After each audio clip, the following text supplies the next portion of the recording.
பிரியமான அன்பு சகோதர சகோதரிகளே, ஆண்டவராக இயேசு கிறிஸ்து நாமத்தாலே நன்றிகளும் சோத்திரங்களும் எடுக்கிறோம். இன்னைக்கு ஒரு செய்திகளை பகிர்ந்து கொள்ளலாம் என்று நினைக்கும் போது ஒரு ஃபோன். அந்த ஃபோனில் என்ன கேட்டாருன்னா, ஐயா கிறிஸ்மஸ் காலத்தை கொடுத்து நான் சில கிராமங்களில் இருக்கிறேன், நான் செய்தியை பகிர்ந்து கொள்ளணும் என்று சொன்னார். இந்த கிறிஸ்மஸ் செய்தின்றது பார்த்தீங்கன்னா, சில சொல்லுவாங்க மத்தியில் மட்டும்தான் இருக்குது. இல்லைங்க, இது ஆரம்பம் 66, அதாவது இந்த புத்தகம் இருக்கு இல்லையா, 66 புத்தகத்திலையும் ஆரம்பத்திலிருந்து முடிவு வரைக்கும் இருக்கும். இயேசு கிறிஸ்துடைய வருகையை கொடுத்து அழகா இருக்கும், ரொம்ப சிறப்பா இருக்கும், நியாயத்திற்கு கூடியதா இருக்கும், பாவம் மன்னிக்கப்பட்டதாக இருக்கும்.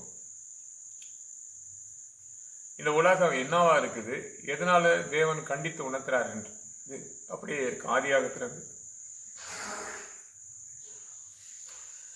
அப்போ அந்த மாதிரி செய்தியில பகிர்ந்து கொள்ள நீங்க கேட்டீங்க ஐயா, தப்பா நினைச்சுக்காதீங்க. என்னடா நம்ம வளர்ச்சி அடைகிற காலத்துல நம்ம உதவி கேட்டோம் ஐயா கிட்ட. இல்லைங்க, நிறைய பேருக்கு தெரியாது. நிறைய அந்த ஆதி மனுஷர்களே காணும். இன்னைக்கு சபை என்ற பேர்ல வேற மாதிரியா போய் நிற்காங்க. அப்படி இருக்கக்கூடாது. வேதத்தை தெளிவாக படிச்சு பாருங்க, ரொம்ப நல்லா இருக்கும். இப்ப கூட பாருங்க, நான் செய்தியெல்லாம் எடுத்து முடிச்சுட்டேன். ஏசையா சொல்லக்கூடிய வார்த்தையை மத்திய புத்தகம் என்று சொன்னேன்னு சொல்லி அந்த செய்திகளை அழைச்சி விட்டு இப்போ ஒரு செய்தியை மறுபடியும் எடுக்கிறேன். ஆதி மனிதன் தெரியும் இல்லையா, ஆதியாகும் புத்தகத்துல ஆதி மனிதனாகிய அப்பயே ஆண்டவருடைய வருகையை பற்றி ஆண்டவர் சொல்லக்கூடிய, தன்னுடைய வருகையை பற்றி ஆண்டவர் சொல்லுவார். ரொம்ப அழகா இருக்கும் அது. அவர் வருவார், குதிக்காலில் மிதிப்பார். இது ஆதியாகமம் 3ஆம் அதிகாரம் 15ஆம் வசனத்துல இருக்கும். அதுக்கப்புறம் பார்த்தீங்கன்னா ஒவ்வொரு வசனத்தை அதை படித்து கொண்டு வரும்போது உலக அழிஞ்சிடும், தரை மீட்கப்படும். இதெல்லாம் மனுஷனை படைத்ததுக்காக மனஸ்தாபம் பட்டார் ஆண்டவர். ஆதியாகமம் 6ஆம் அதிகாரம் 6ஆம் வசனம் படிக்கப்படும் போது மனஸ்தாபம் பட்டு மறுபடியும் ஒரு பிழையை உண்டாக்கி, நோவா என்ற ஒரு மனுஷனை அடைக்கப்பட்டு இந்த பிழையை உண்டாக்கி அதில் அநேக மிருக ஜீவத்தையும் உருவாக்கி நன்மை தீமையானதை உண்டாக்கி மறுபடியும் அது என்ன பண்ற, தேசத்தை உண்டாக்கி தரார். இப்போ ஒரு ஜனம் ஏற்கனவே மண்டு போயிட்டாங்க. அப்போ இயேசு என்ற வருகை சொல்லப்பட்ட வார்த்தை மாறாது. ஆதியாகத்தில் சொல்லப்பட்ட 3ஆம் அதிகாரம் 15 அவர் வருவார், குதிக்காலில் மிதிப்பார். ஒரு விஷயத்தை என்னங்க படிச்சுனுக்கும் போது ஒரு தீர்க்கதரிசிய பிளேமான் என்று ஒரு தீர்க்கதரிசி இருக்காரு. அவர் நல்ல வளர்ச்சி அடைந்து வரப்படும் போது ஒருவன் இந்த இஸ்ரவேல் மக்களை சபிக்க சொல்லி வாக்களிக்கிறான். அவனுக்கு ஒரு பலனும் கொடுப்பான். 22ஆம் அதிகாரம் 4ஆம் வசனத்திலிருந்து படிக்கும்போது நிறைய விஷயங்கள் இருக்கு. அதுல 12ஆம் வசனம் படிக்கப்படும் போது கடவுள் சொல்லுவாரு, இந்த ஜனங்களை சபிக்க வேண்டாம், இவங்களை ஆசீர்வதிக்கப்பட்ட ஜனம் என்று சொல்லி. இது நிறைய பேருக்கு தெரியாதுங்க. யாருன்னா ஒருத்தர் சபித்தான்னு சொன்னா போயிடுவாங்க. ஐயோ எப்படி தெரியுமா எங்களை சபிச்சாங்க, அதுவே எங்களுக்கு ஒரு கஷ்டமா இருக்குது அப்படின்னுவாங்க. கடவுள் பக்கத்துல சொல்லுவாரு, ஆண்டவராக இயேசு கிறிஸ்துவங்க ரட்சிக்கப்பட்டவங்க ஒருவர் சபித்தா நீங்க பயப்படாதீங்க. நல்லா பைபிள்ல ரொம்ப தெளிவா இருக்கும். இந்த சபிச்ச பிற்பாடு எல்லாம் ரொம்ப பயப்படுவாங்க. இவங்கெல்லாம் எப்படி சபிச்சுட்டு போறாங்க பாருங்க, என் பிள்ளைங்களாம் போறாங்க வராங்க, எப்படி சபிக்கிறாங்க பாருங்க, எவ்வளோலாம் உதவி. அதெல்லாம் சொல்லவே தேவையில்லை. கொஞ்சம் பைபிள் ஆதியாகமம் 12ஆம் அதிகாரம் 2ஆம் வசனம் படிச்சீங்கன்னு சொன்னா, உன்னை நான் ஆசீர்வதிப்பவர்களை ஆசீர்வதிப்பேன், உன்னை சபிக்கின்றவன் நான் சபிப்பேன். இன்னும் இங்க சொல்ற வார்த்தை அப்படி கிடையாது. அவர்களை சபிக்க வேண்டாம், அவங்க ஆசீர்வதிக்கப்பட்ட ஜனங்கள் என்று சொல்லப்படுகிறார். அவன் என்ன பண்றான், சொல்ல வேண்டியதை சொல்ல மறந்து அவன் கடந்து பயணிக்கும்போது மறுபடியும் சொல்லப்பட்டவன் சொல்லுவான் இல்லையா.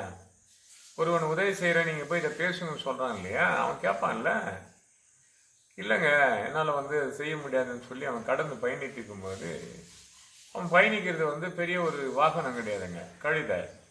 நிறைய பேர் வாகனத்தெல்லாம் போவாங்க. இன்னைக்கு நிறைய ஊழியக்காரை பார்க்கலாம் இல்லையா.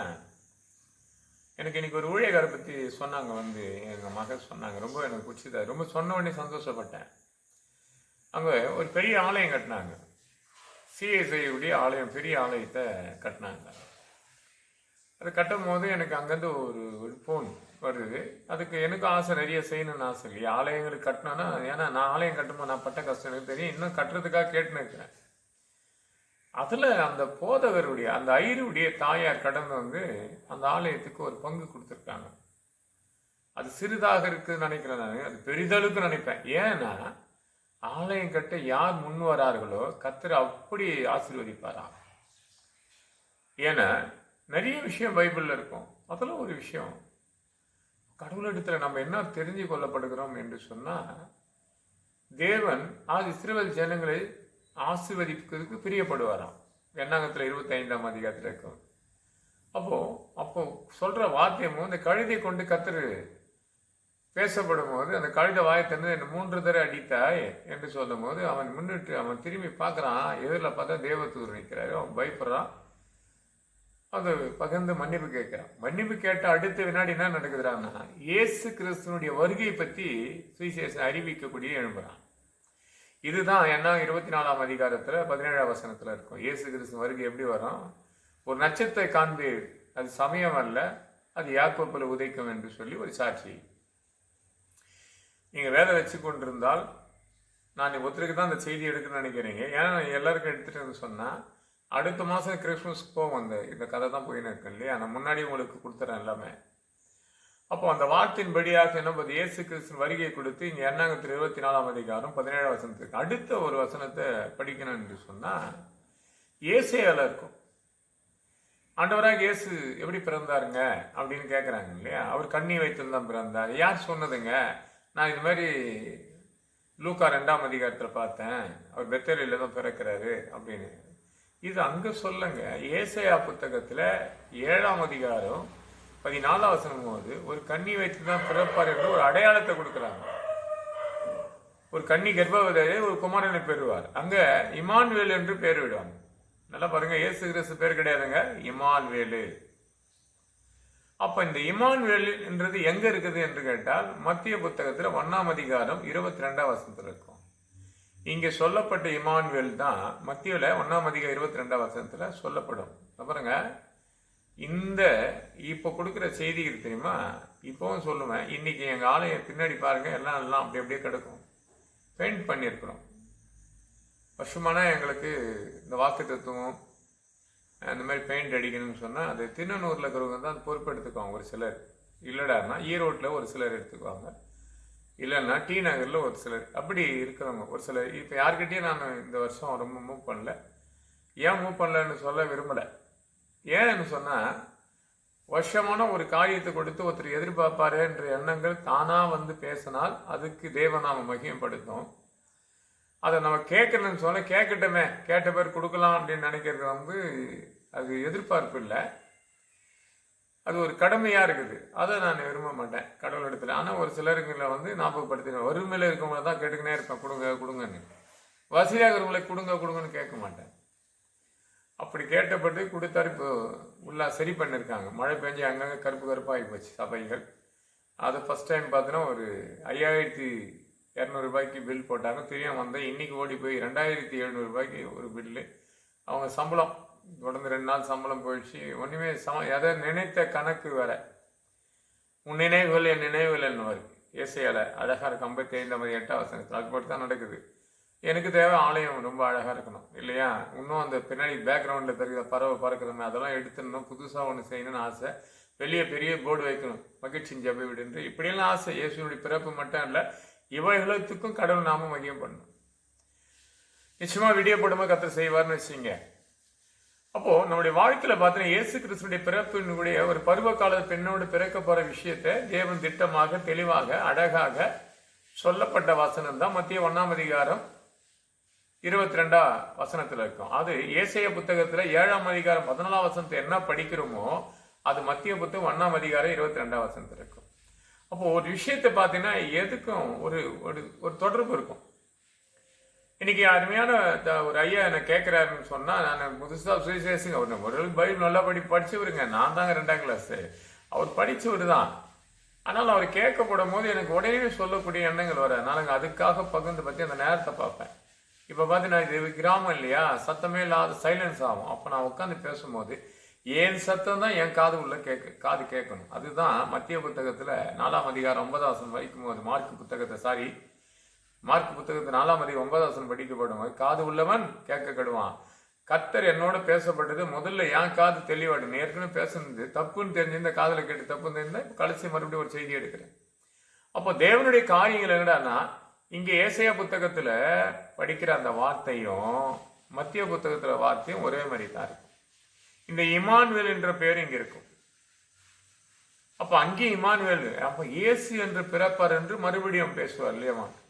அப்போ அந்த வார்த்தைகளை அந்த பகிர்ந்து கொள்ளப்படும் போது, அப்போ ஏசாயா 9ஆம் அதிகாரத்துல படிக்க போதும் 6ஆம் வசனத்துல அவரு சமாதான பிரபு என்று சொல்லக்கூடிய ஒரு பேர். நமக்கு ஒரு குமாரன் கொடுக்கப்படும், நமக்கு ஒரு மணவாளன் பேர்.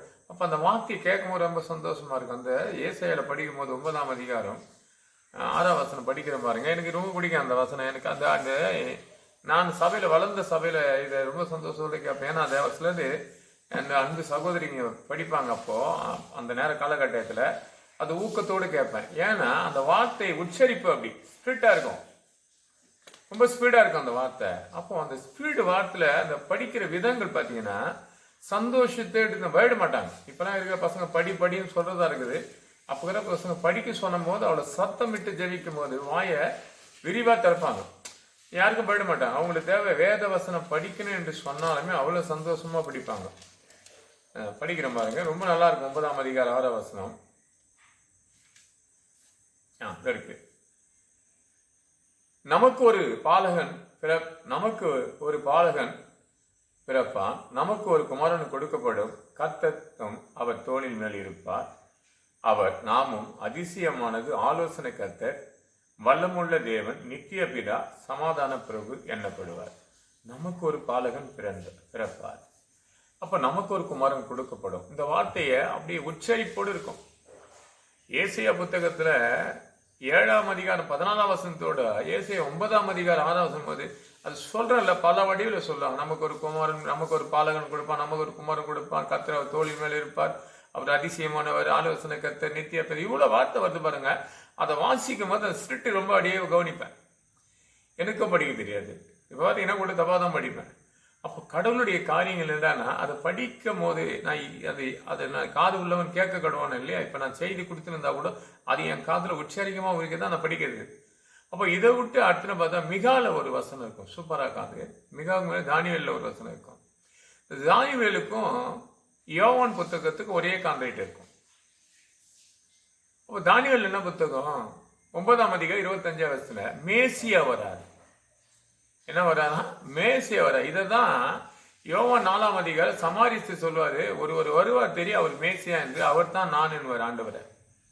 ஆண்டு சொல்லுவாரு, நான் தான் அவருன்னு. அப்போ இந்த யோவான் 4ஆம் அதிகாரத்துக்கும் இங்க தானியேல் 9ஆம் 25ஆம் வசனம் ஒரே டாபிக் தான். மேசியா நிறைய இடத்துல சொல்லுவார். இந்த இடத்துல மேசியான்ற பேர் நிறைய வரும். அப்போ இந்த உலகத்துல இந்த தேவனுடைய பிறப்பை கொடுத்து அங்க மிகால பார்த்தோன்னா 5ஆம் அதிகாரம் பெத்தேலில் தான் ஒரு பிறக்கிறார். 5ஆம் அதிகாரம் 2ஆம் வசனம் படிச்சா பெத்தேலில் தான் ஒரு பிறப்பான இருக்கும். அப்ப பெத்தேலில் பிறக்கிறார் என்று அவர் வழி புறப்பட்டு பயணிக்கப்படும். மத்திய புத்தகத்துல 2ஆம் அதிகாரத்துல 10ஆம் வசனத்து படிச்சு வச்சோமா, அவங்க எந்த இடத்துல பிறப்பார் என்று அந்த தேசத்தின் ராஜாவுக்கு சொல்லி கடந்து போகிற இடம். அங்க பாத்தீங்கன்னா எண்ணாங்கத்துல படிச்ச வசனமும் அங்க வரும். சூரியனை கொடுத்து அங்க பாத்தீங்கன்னா அநேக காரியத்தை பார்க்கலாம். அப்போ ஒரு காரியத்தை கொடுத்து எண்ணாங்கத்துல படிச்சுட்டு சொல்றோம் பாருங்க, ரொம்ப அழகா இருக்கும் அது. அப்போ நமக்கு ஒரு காரியத்தை தேவன் செய்யறாருன்னு சொன்னா அவ்வளவு திட்டவட்டமாக நம்மளுக்கு சொல்லி கொடுப்பாரு. அப்போ என்ன அந்த வார்த்தை என்ன வல்லமை இருக்குதுன்னு கேட்டா நிறைய விஷயங்கள் இருக்குது. எப்படி வாசிக்கணும் பாருங்க, ரொம்ப தெளிவா இருக்கும். அந்த வார்த்தைய 24ஆம் அதிகாரத்துல 17 அப்போ அவரை காண்போம் இப்போது அல்ல, அவரை தரிசிப்போம் சமயமா அல்ல, ஒரு நட்சத்திரம் யாக்கோப்பில் இருந்து உதிக்கும். ஒரு நட்சத்திரம் எங்க வருது? இந்த உலகத்துல சூரியனை காண்பதை போல அந்த நட்சத்திர பானக்குடி காணுகிற அடையாளம் இயேசு இருக்கிறாரு. அப்போ அந்த நட்சத்திரம் கொடுத்து இங்க படிக்கப்படும் மத்திய படிக்க படிச்சாலும் சரி, நீ யோவான்ல படிச்சாலும் சரி, அந்த நட்சத்திரம் கொடுத்து ஒரு சாட்சியை உண்டு. அதை கொண்டு ராஜாக்கள் வகை தேடுவாங்க. அப்போ நீ வந்த வழியில போகக்கூடாதுன்னு வேற வழியா போகும்படி தேவன் கட்டளையிடுவார். மத்திய புத்தகம் 1ஆம் அதிகாரத்திலிருந்து 2ஆம் அதிகாரம் வரைக்கும் உலக 2ஆம் அதிகாரம் மத்தியில படிக்கப்படும் போது அவங்க எப்பவுமே இன்னைக்கு கூட இந்த தேச ஜனங்க சொல்லுவாங்க, வந்த வழியில திரும்பி போகக்கூடாதுங்க, வேறு வழியாக போத்தா நலமான்னு வேணும். இது பைபிள் படி நடந்த விஷயம். இயேசு கிறிஸ்து பிறந்தார் என்ற செய்திகளை கண்டு பார்த்த பிற்பாடு ஆண்டவர் தரிசனம் பட்டு அங்கே இவருக்கு தரிசனத்தை கொடுத்து இவங்களை வந்தவை கடந்து போகாத, கடந்து போனால் இவங்களை என்ன ஒன்று பண்ணுவாங்க, வேறு வழியாக போக சொல்லுன்றது அங்கே தான் ஆரம்பிச்சுது. நிறைய பேருங்க பைபிளில் நிறைய எடுத்துடலாம். நீங்கள் கூட கேட்டு பாருங்க, சொல்லுவாங்க அது வந்த வழி இதே வழி போகக்கூடாதுங்க, இந்த வழியாக போகலாமே, ஷார்ட்டாக இருக்கும். அது பெரியவங்களுடைய தந்திரங்கள். அப்போ கடவுளுடைய பிறப்பை கொடுத்து நிறைய செய்தியை பார்த்து கொண்டே இருக்க முடியும். அப்போ பார்க்கும்போது ஆதியாகமம் 3ஆம் அதிகாரத்தில் 15ஆம் வசனம் தாத்தாக்கு, என்னாங்க புத்தகம் 24ஆம் அதிகாரம் 17 வசனம், ஏசாயா புத்தகத்தில் 7ஆம் அதிகாரம் 14ஆம் வசனத்தில் ஒரு கன்னி வயத்தில் பிறப்பதும் அவர் சமாதான பிரபு என்றது 9ஆம் அதிகாரம் 6ஆம் வசனத்திலையும் அவர் மேசியா என்று தானியேல் புத்தகத்தில் 9ஆம் அதிகாரம் 25ஆம் வசனமும் அப்போ சொல்லப்பட்டு வரும்போது மிகால சொல்றாரு, அவர் யாக்கோப்புல தான் அங்கே பிறக்க போறாரு, ஒரு நட்சத்திரம் தோண்டக்கூடிய விஷயங்களை என்ன ஊரில் பிறப்பாருன்னு மிகால இருக்கும். இவெல்லாம் சொல்லிட்டு மத்திய புத்தகத்தில் படிக்கப்படும் போது 1ஆம் அதிகாரம் 2ஆம் அதிகாரத்திலையும் அப்போ கடவுளுடைய பிறப்பை கொடுத்து மத்திய புத்தகம் 1ஆம் அதிகாரத்திலும் உண்டு, 2ஆம் அதிகாரத்தில் விட்டு லூக்கால 2ஆம் அதிகாரத்தை திட்டவட்டமா தெளிவாக ஒரு பிறப்பை கொடுத்து விவசாயிகிட்ட சொல்றாங்க, ஏழை எளிர்கிட்ட சொல்றாங்க, எளிமையான ஜனங்கக்கிட்ட சொல்றாங்க. அப்போ அவர் பிறப்பை கொடுத்து அந்த அழகு சந்தோஷத்தை கொடுத்து எல்லாரும் கொண்டாடுவாங்க இல்லையா அந்த மாதம். அந்த கொண்டாடுவோம். கடைசியாக ஒரு செய்தி மட்டும் உங்களுக்கு சொல்கிறேங்க. கிறிஸ்துவனுடைய பிறப்பு தன்னுடைய பிறப்புக்காக வெள்ளியுடைமையும் பொண்ணுடைமையோ நல்ல வஸ்திரத்தை வாங்கி கிறிஸ்மஸ்க்கு எங்கள் கணவர் இதை செய்தாருங்க.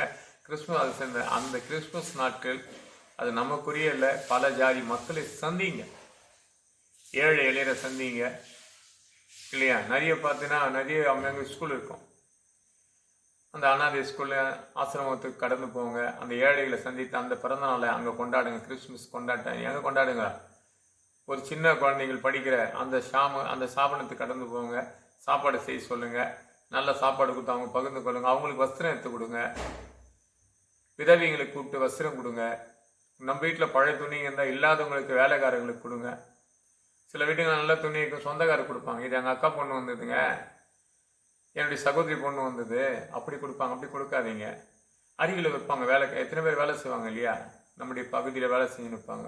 அவங்களுக்கு கூப்பிட்டு கேளுங்க, இது மாதிரி எனக்கு சாரிக்கு இது கட்டிங்கன்னு கேட்டால் அவங்க சில சொல்லுவாங்க, கொடுங்க நான் கட்டிக்கிறேன்னுவாங்க. அவங்களுக்கு கொடுத்து பாருங்கள், உங்களை பார்க்கும் போதெல்லாம் ஒரு மன மகிழ்ச்சியான சிரிப்பு. சொந்த பந்தங்க கொடுத்துட்டு நீ கொடுத்து சரியே இல்லை இல்லையா, நீ கொடுத்துட்டு ஏதோ ஒரு சூழ்நிலையை சொல்லுவாங்க. ஆனால் ஏழைகளுக்கு கொடுத்து பாருங்கள், கடவுளுக்கு அது பிரியமானது. ஏழைக்கு இறங்குவனு கத்தர் கடன் கொடுப்பான் என்று நீதிமொழி 19ஆம் அதிகாரம் 17 சொன்னதை போல வாரி இறைப்பன் விருத்தடிவான வாரி ஏழைகளுக்கு சந்திங்க. ஹாப்பி கிறிஸ்மஸ்ன்னு வாழ்த்து பாருங்க. என்னுடைய கிறிஸ்மஸை உன் மூலியமாக நான் சந்தோஷப்படுறான்னு ஏழைக்கு கொடுத்து பாருங்க. கத்தர் உங்களை அலுவலாம் ஆசீர்வதிப்பார். இந்த ஃபோட்டோஸ் தப்பாக கூட வரும். இதை திருவள்ளூர் பகுதியில் அருமையான மகள் இந்த ஒரு மாதத்துக்கு முன்னாடி கூட என்கிட்ட பேசி எனக்கு ஒரு சின்ன காணி கூட அனுப்புனாங்க. அந்த அம்மா எனக்கு கொடுத்தாங்க. செல்லு கை தவறி கீழே வந்து போச்சு. அதனால் நான் பேசுறது சத்தம்தான், முகம் கூட சரியாக தெரியல. உங்ககிட்ட வரும்போது சரியாக வரேன்னு விசுவாசிக்கிறேன். நீங்கள் கிறிஸ்துமஸ் கொண்டாடினால் வெள்ளுடைமை பொண்ணுடையும் வாங்குவதை காட்டியும் வெள்ளுடைமை பொண்ணுடையும் கணவர் உங்கள் பிள்ளைகளும் சொந்த பந்தம் கொடுத்தா வாங்கி. ஆனால் நீங்கள் மற்றவங்களுக்கு கொடுக்கப்படும் போது ஏழைகளுக்கு முடிஞ்ச அளவுக்கு புது துணி வாங்கி கொடுங்க. முடியாதவங்களுக்கு உங்ககிட்ட பழைய துணி இருந்தால் புது துணி வாங்கி 2 துணி எக்ஸ்ட்ரா இருந்தால் அதில் ஒரு துணி ஏழைகளுக்கு கொடுங்க. கர்த்தர் உங்களை அலுவலாக ஆசீர்வதிப்பாங்க. அருமையான ஐயா மன்னிச்சனும், நீங்கள் என்னை கேட்டீங்க. உங்களால் பல ஜனங்களுக்கு ஒரு செய்தியாக கடந்து போயிருக்குது. நீங்களும் இருக்கிறதுக்கு நிறைய விஷயம் இருக்குது. கிறிஸ்மஸ்ன்றது தன்னுடைய ஆடைகளை உடைத்து கொண்டு நல்ல ட்ரெஸ் பண்ணிக்கின்னு நல்ல ஒரு அப்படியே போகக்கூடாது.